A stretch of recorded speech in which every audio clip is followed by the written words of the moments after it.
There are thousands of kilometres of fencing and graded roads on this 2,560 square kilometre property, with additional 320 kilometres of waterways that are excellent for barramundi fishing.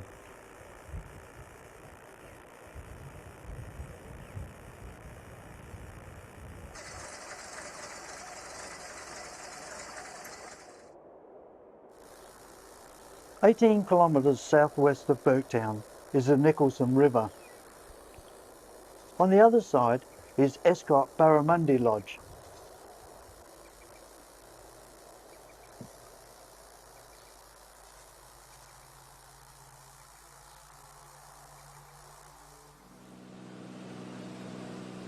It was Nat Buchanan who first brought cattle to this area from Bowen Downs in Queensland, the same cattle station that Harry Redford stole cattle from, giving rise to the legend of Captain Starlight.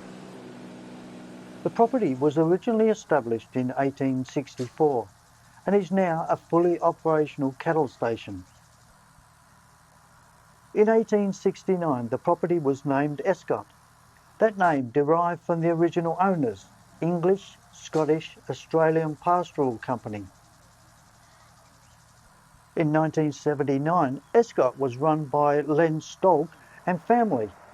They took advantage of the growing tourist industry and opened up the property to the public, establishing Escott Barramundi Lodge.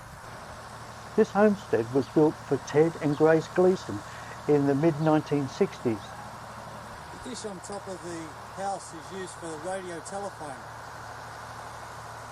It was at this bar that us tourists spent many evenings conversing about the day's catch and recommending to fellow travellers where to head the next day.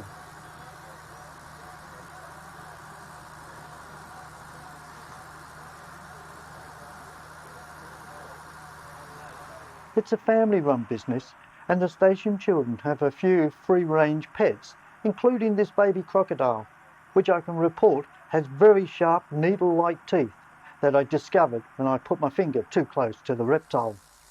Camp spot for the next 2 nights at least. This is the shortest journey I've done since I've been on the trip, from Burketown to Escott Station, 18 kilometres. I've set up camp already. Soon after I pitched my tent, a couple introduced themselves to me, and during my stay at Escott, I spent a fair amount of time in their company.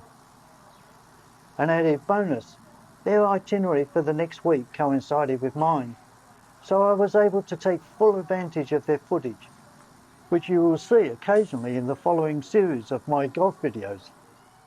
Now, I'm not quite sure whether I'm camped beside Roy James Walden's grave or a monument to him. He died in 1981.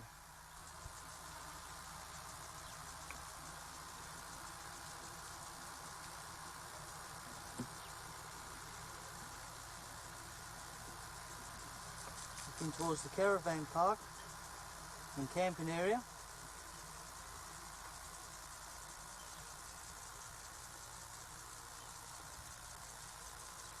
Nice little billabong here.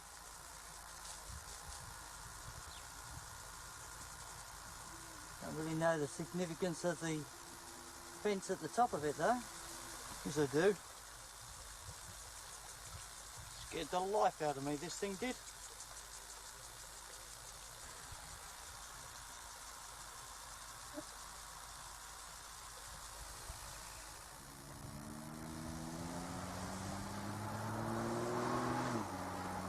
There are thousands of kilometres of fencing and graded roads on this 2,560 square kilometre property, with additional 320 kilometres of waterways that are excellent for barramundi fishing.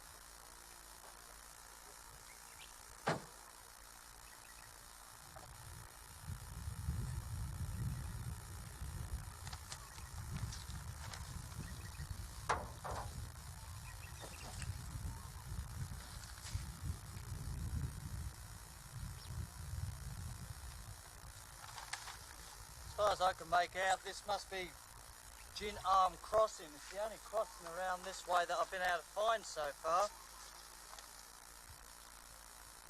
It's got me back into the right spot of the map that I was a bit unsure of.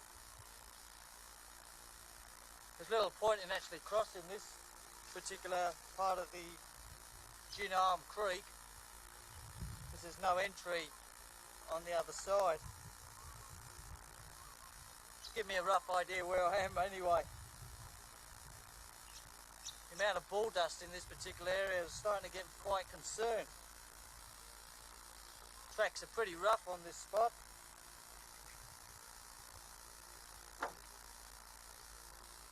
Just talking to somebody who's camping just down the river here. Saw a small croc last night. He also said he saw a gigantic barramundi. He hasn't had much luck catching it yet.